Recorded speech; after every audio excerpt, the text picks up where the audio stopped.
Sveiki visi! Kaip ir prisižadėjau, šiandieną nedidelis video, kaip atrodo tie 800 liumenų.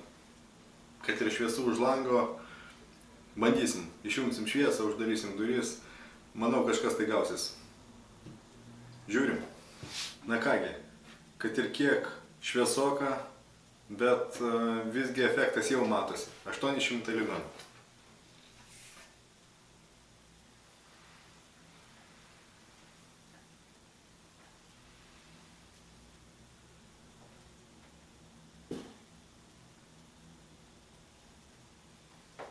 Kur be nukreipsit, turėsit aiškų spindulį, tikrai aiškiai matysite, ką darote. Nusmeliavot iki galo, ar pakankamai švaru, ar pakankamas šiurkštumas. Pravers kiekvienai dienai, o ypač kai darbuositės kažkokioj uždaroj patalpoje ar blogo matomumo sąlygomis. Tiek, labai trumpai. Gero vakaro visiems.